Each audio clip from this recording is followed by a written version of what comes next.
Frogger, the classic 1981 arcade game from Konami where you're guiding frogs across a street and a riverbed to get them home while avoiding traffic, snakes, and other perils that will make short work of your amphibious heroes if you mess up. It's a game that, much like many classic arcade games of the time, has had a crap ton of conversions to various video game, home computer, and other formats of note. Today's subject matter in particular will focus on Frogger for the Game Boy Color. Released in 1998 by Majesco, who was also responsible for publishing the near arcade-perfect conversion on the Sega Genesis that same year. That version I've already looked at, it's well worth checking out by the way. Now the main goal of Frogger, for those of you who've never played Frogger, is that you have to guide your frog across the road, avoiding all the cars and trucks, then gingerly traverse logs and turtles on your way to your frog hole. Once you get that frog home, you'll have to repeat the process over with the remaining 4 frogs. Once all 5 frogs made it across safely, it's on to the next wave where you pretty much have to do the same thing, only the level is slightly more difficult with the addition of alligators and snakes as you progress onwards, and also the formations of the traffic and logs and turtles and things will vary. Contact with a hazard will cost you a frog, as will falling into the river, even though frogs can technically swim, but these couldn't for some reason. And if you lose all your frogs, the game ends. And it's pretty much the same deal here. There's nothing about Frogger that has deviated much from the original arcade game, at least from a gameplay standpoint. Despite the aesthetical changes, if you're even remotely familiar with the original Frogger and how it plays, then you'll be able to easily jump in here because it's pretty much the same game. The layout never changes throughout the game, there are no boss battles tossed in every 10th level or so. There are no power-ups that gives your frog a machine gun to blow up the cars or anything like that. It's straight and simple Frogger.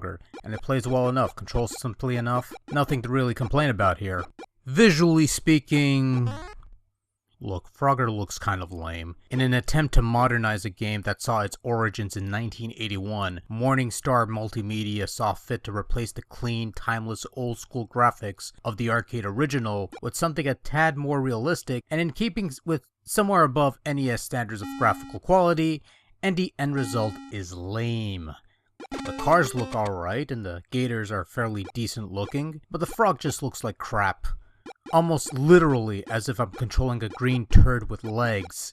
And yet when he reaches one of the 5 open spaces, your little green frog shit turns into a crayon-drawn Frogger from the intermission screens.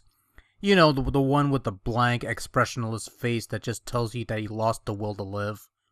Oh well, at least the logs look good, right?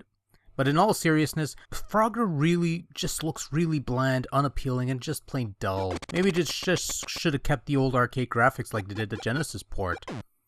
Oh, and speaking of the crayon drawings, yeah, they did nothing for me. Sorry. In regards to sound, Frogger sounds alright. There's no musical jingle during gameplay, but you do have your arcade jingles in between levels that sound alright. The in-game sound effects are passable, they sound like their arcade equivalent somewhat, and that's a bit of a stretch. They're relatively inoffensive at least, no complaints in that regard. Overall, if you could look past the rather lame visuals, you'll find a rather respectable conversion of Frogger on Game Boy Color. It doesn't stray from what came before, is pretty faithful to the overall play mechanics, controls well enough, and it's nice for a quick fix on the go. And it's one of those black cartridges, so it's compatible with Game Boy Pocket, Super Game Boy, that sort of thing. If you find a cheap enough copy, go for it. It's fun.